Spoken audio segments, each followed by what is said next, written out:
Deux intitulés pour une seule exposition à l'Artothèque de Gondrin, Paradis et Apocalypse par Elke Demrich, qui est peintre et graveur, et Passage par le sculpteur Guy Frédéric.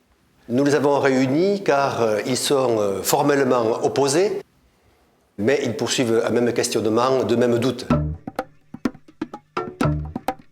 Elke Demrich, c'est un univers en expansion, extrêmement coloré, saturé, donc il parle aussi du paradis, d'un paradis perdu, l'Éden sans doute, mais si ça convoque le passé, il y a quelque chose à voir aussi avec ce qui nous arrive actuellement et certainement des doutes, des questionnements sur notre futur.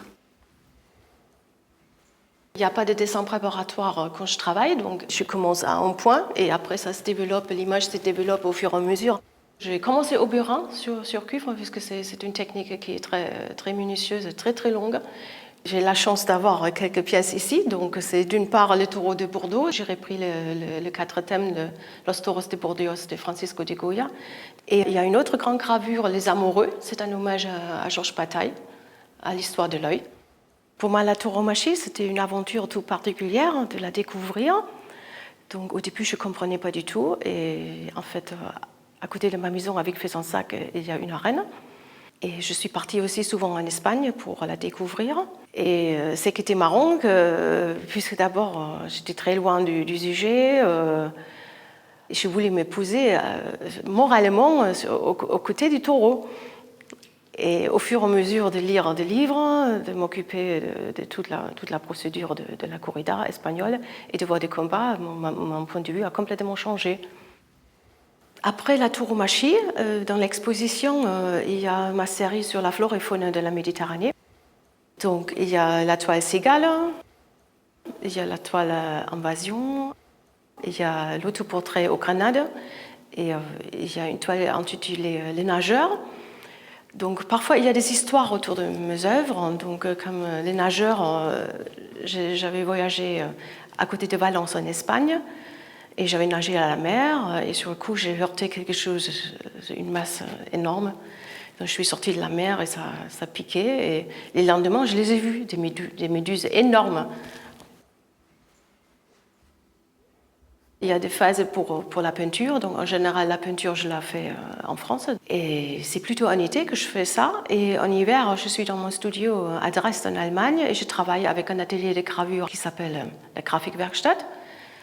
Donc je fais les matrices dans mon atelier et j'imprime à la Grafikwerkstatt des gravures.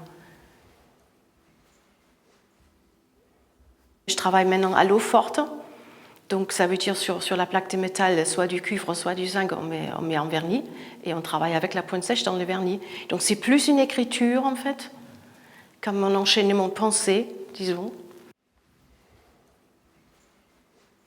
La création, donc c'est ça qui est intéressant. Moi, le résultat final, c'est plus la façon de travailler et l'aventure de l'œuvre picturale. Je vais clôturer avec un bout de texte de Serge Heroldi qu'il a écrit pour le catalogue du musée Goya à Castres. Elke aime dire « Le rang, c'est la forme la moins intellectuelle. Le rang, c'est les tripes qu'il faut avoir pour continuer à vivre. Alors vivons donc, et que nos épaules arrondies par le fardeau, essayez au moins de s'habiller de lumière. »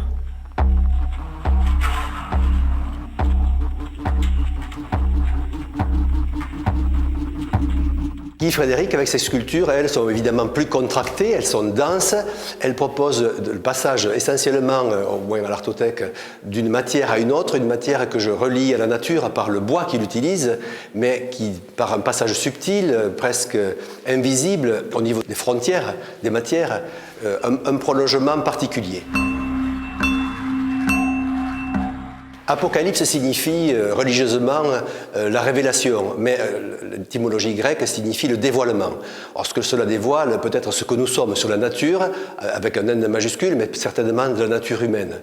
Ce que révèle peut-être l'exposition, c'est que nous sommes des ogres. Nous dévorons tout autour de nous, nous-mêmes sans doute, et certainement aussi tout ce qui fait la beauté du monde, les matières, l'environnement, tout.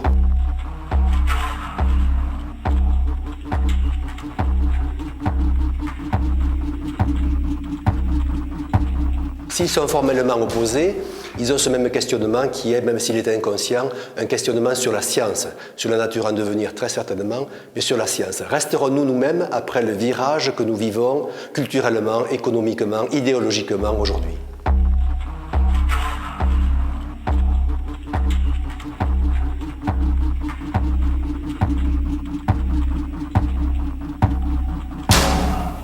La notion d'apocalypse, bien évidemment, renvoie à la notion de fin, fin des temps, fin de l'homme, fin de l'humanité.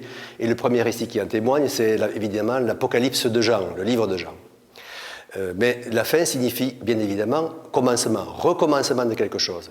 C'est là où les sculptures de Guy Frédéric sont intéressantes pour l'exposition, car elles montrent le passage d'une matière qui fait plutôt référence à la nature, puisque c'est du bois, à une autre matière, donc un passage particulier vers peut-être quelque chose de plus scientifique.